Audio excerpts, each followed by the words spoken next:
Hello and welcome back to another installment of Poke Fodder. Today I want to talk about something pretty unusual, and it's a strat that we really don't, I'm just going to go ahead and say, we don't ever see run. This is kind of akin to the Gothitelle decks, where a lot of people have known about this figure that I want to highlight, but nobody uses it in League. They may kick it around in like room matches or something just for giggles, but a player in the end guild named Tytar decided to actually be brave enough to take this deck into League play. And without much further ado, let me show you the interesting component of his deck, because he is running an Ultra Beast deck at its core, and there's not really anything all that unique about an Ultra Beast deck. There are several different ways to construct effective Ultra Beast decks, but what we have is this rare figure by the name Liepard. So Liepard is a dark type with no abilities, and as you see, in the entire time that I've owned the game, I've used this in 17 matches, and I'm going to say that the majority of those were after a Queen's Cup event where one of the participants of the Queen's Cup had Liepard in their deck. I kind of liked the deck build that they had. I thought it was interesting because they had, I don't even remember what it was that they had. But the only reason why you're using Liepard is for this 20... what is that? 20? It's actually a 24 wheel slice of assist. It is a 1-star purple. So it's not even as good as the Gothitelle squared attack, in the fact that the squared attack is a 2-star purple, and you can get it to be 3 stars with Tapu Lele.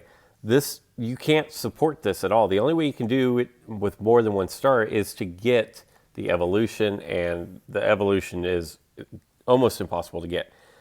But the assist maneuver, move, attack, whatever you want to call it, a random Pokemon on your bench other than Liepard spins. The attack that spins takes the place of this attack.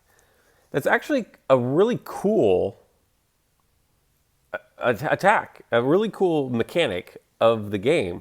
Now, you are going to have a lot of conditions, very similar to the squared attack deck, the Gothitelle decks, where the conditions for the Gothitelle are, 3 entry points have to be covered, and then you actually have to land squared attack. This one, you actually have to have one of your figures on the bench, and you're like, well, Fodder, that's not that big a deal. I usually have someone on my bench. But think about it. Do you really have someone on your bench most of the time? I would venture to say that you really don't have figures on the bench as much as you think you do. If you think about it, the only time you're going to have figures on your bench are A, at the beginning of the game, when you're trying to set up your board, and then B, when a figure has just been knocked out late game. So typically you're going to have 4-on-4, or depending on Ultra Space or Banishes, typically it'll be 4-on-4 with 2 in each PC. And you don't really want to run around playing 3-on-4 and leave someone on the bench just in case this Liepard is on the field and you happen to roll the assist. Because if you look at it, the 1 miss will go away at level 5, but you're still going to have 40 of feint attack, which only does 50 damage. And 50 damage is pretty weak these days. And then you have a 28 wheel slice of dodge. So at level 5, you're 50-50 to either dodge or roll assist, but you're more likely to roll the 50 attack. So the odds aren't great. You would definitely want to take this up to level 10, but even at level 10, you're still only looking at like a 1 in 3 chance of rolling the assist.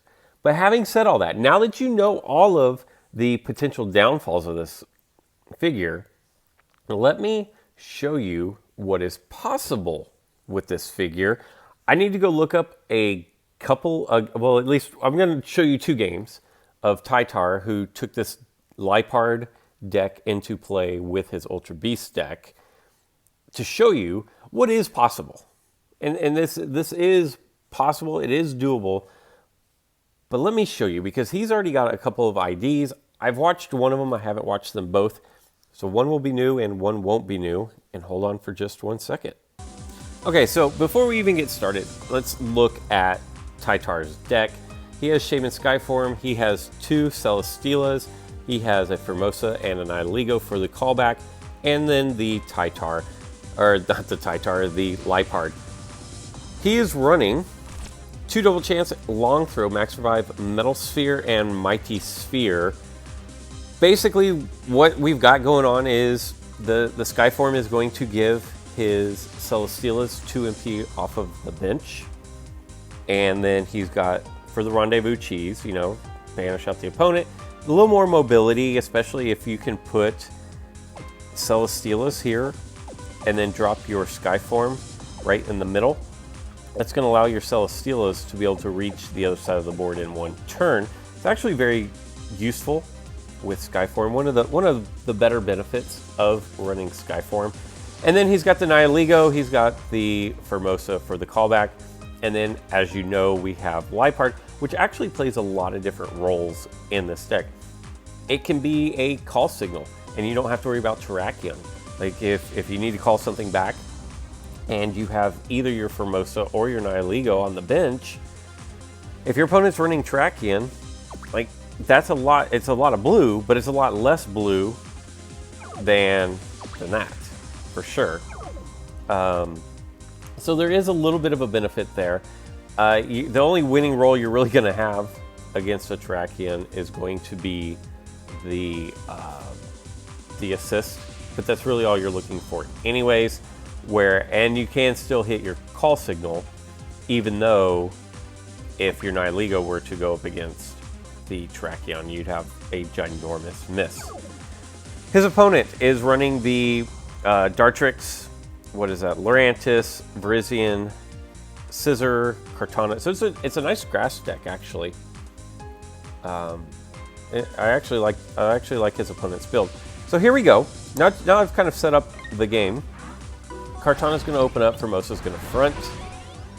He's going to use the 2-step to attack. Not really sure why. There were... Let's give this a second. Because the only winning rolls that were available here were this: if you were to land the 71 into the 67 or the miss. That is the only winning roll. So it seems like a major waste of the 2-step ability to me. If I were to use that, I would use this X speed on, you know, a figure like a Formosa, or his Celesteela. I mean, the 2-step on Celesteela with X speed. There's a lot more purple on Celesteela's first attack. If it does roll the Rendezvous, it doesn't knock you out or take you to Ultra Space with it. That would have been a much better play than the very slim chance of Tytar rolling 67 or a Mesa. He decides to go with the X speed into Sceptile and go up against the Celesteela. And of course he rolls the stealth hit, because why would he roll all of that gold? Gonna toss out his Nihilego. The Scissor's actually a really nice. Hold on for a second. Let's stop this.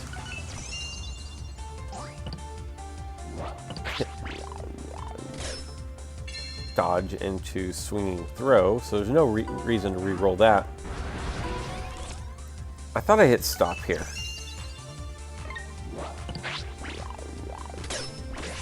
And there you see the assist. Now here's what's going to happen.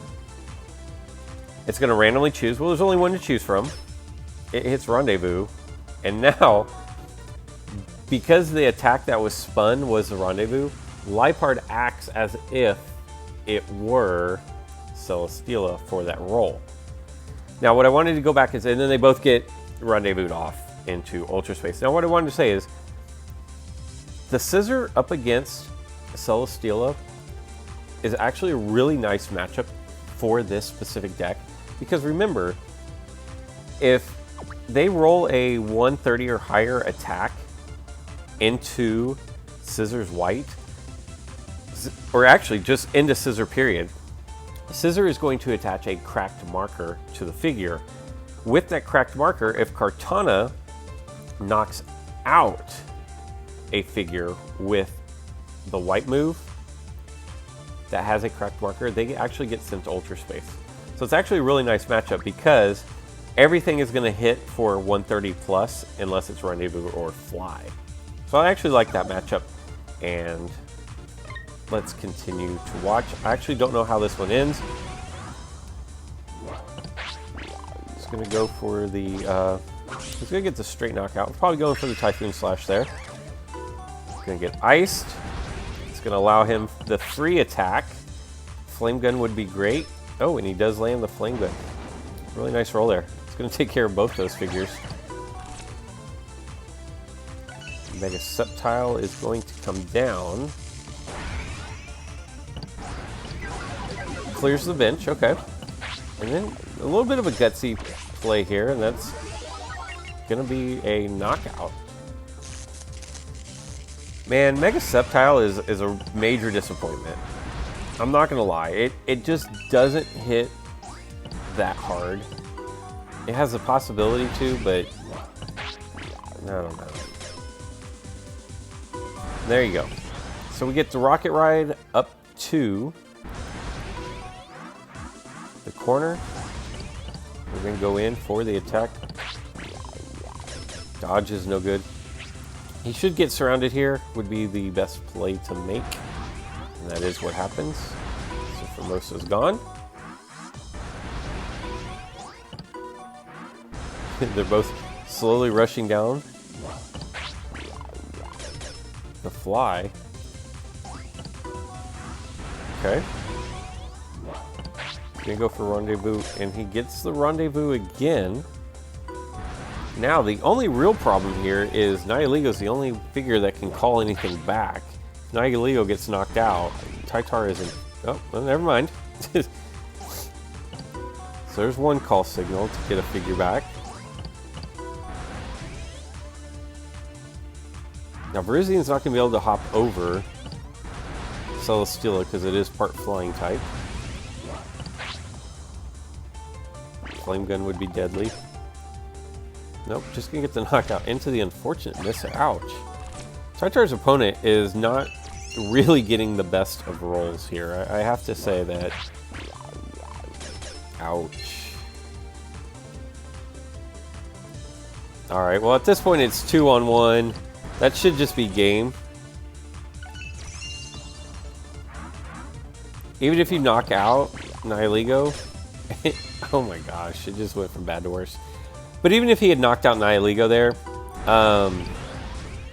for the most part, really not sure why you'd Rocket Ride there. But if he'd knocked out Nihiligo on the white tentacles, he wouldn't have had control over his Scissor anyways. So it's pretty much game over. And I'm not sure why you'd Rocket Ride there instead of just take your figure and take over the entry point. But anyway, it was all a formality at that point anyways. But it was pretty cool to see Liepard. And Liepard could be called back via call signal. I have one more. Let's check it out and see how the next one goes. So game number 2, and I believe these were... I think one might have been a rematch and one might have been a league match. I know he is testing this out in league play. This is definitely a rematch, just because I can tell by the ranking of the opponent. But we still have the same deck, and his opponent is running full heal Charizard Y, running 3 megas: Mega Blaze, Mega Gengar, Mega Charizard Y, Pokemon Switch, and full heal. Let's see how this one goes. Obviously going to open up with the Sky Form. Gengar going to have to cover up. That was an interesting decision to attack here because Gengar loses most rolls to Celesteela. That 2 MP is great. It gives Celesteela so much mobility. If you watched my live stream the other day, Giggity was talking about how Celesteela needs a nerf because it's broken. And And at 2 MP, I think it is a broken figure. At 1 MP, I think it's a good trade-off. Oh no, he can't go for this round because they're both flying types. Okay. Ouch. Really unfortunate roll there for Grovyle. Gonna get knocked out. Rocket Ride up towards the goal, which is gonna leave him a little exposed. I know that a lot of Ultra Beast players will take this risk. They think it's worth it, especially with the double chance. Obviously, this isn't gonna work out. Otherwise, he would not have sent me this one as one to watch. So he's going to stun poison, which is going to be a weight 6. I think it's technically a weight 7, huh? Okay, so Cosmo EM is going to come out and protect the goal, which is nice because now you can't get the surround. It's actually a pretty good move. Call Signal is going to work. It is going to surround Zapdos, though. The more things that come out that are built around movement of pieces and callback of pieces and swinging of pieces around. Oh, here we go. Assist is going to go down. Again, Celesteal is on the bench. That's going to be a good knockout right there. The more I like Cosmog and Cosmo EM and their inability to be surrounded. Oh, can't take advantage of the dodge there. So he's still going to go for the... I don't know if he has anything in Ultra Space or not. Teleport's going to be bad news. Charizard Y is going to be able to cover the goal, but now it can be surrounded. If I look, there's nothing in Ultra Space. Rocket Ride Sky Form up to the corner. All right. Another assist is going to go down, so it's hitting fairly frequently here. Oh, that was pretty cool. Okay. So it's multi-dimensional. It's more than just the it's more than just the rendezvous cheese. He also gets the fly cheese out of it, where typically you wouldn't have expected that to be an option. Not sure that there was much the opponent could have done to prevent that, but still, it's still a cool concept.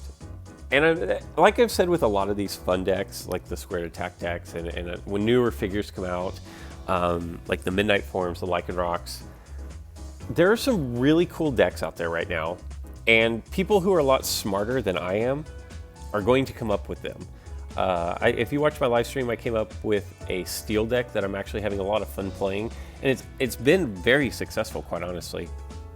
So I've enjoyed that, but that's kind of the extent of my creativity. I oftentimes have the ability to see no-brainer decks. Like I saw an Ultra Beast deck as, wow, this is going to be really good in the future. The Nebby deck, when the Leo was out, and then the Cosmog and the Cosmo EMs came out, I said, I think this is going to be a really good deck. And so, but those are kind of no-brainers. I think a lot of people probably saw those coming. Being able to use Liepard or the squared attack and create effective and successful decks with those figures is a higher cognitive reasoning than I can come up with. Anyway, I think it's pretty cool. I like seeing creative deck ideas. If you watch my live stream, I think Bryce, one of my viewers, did a room match where he had a really cool strat of 2 Curums, both the black and the white, the Resh and the Zek, and then he had the Altaria with the Mega. He did the splicing and then, you know, sacked his own Mega Altaria, got them back so that he had both black and white on the board, as well as his Resh and Zek. It was actually a really cool strat. I thoroughly enjoyed seeing it. I love seeing those kind of decks. Things that you don't see every day, but still can be successful. Let me know what you think about the Liepard deck. Let me know what other kind of deck builds you think. Like, could Liepard with Zoro? Could that be something to add to a Rush deck? I don't know. Let me know your thoughts, and until next time.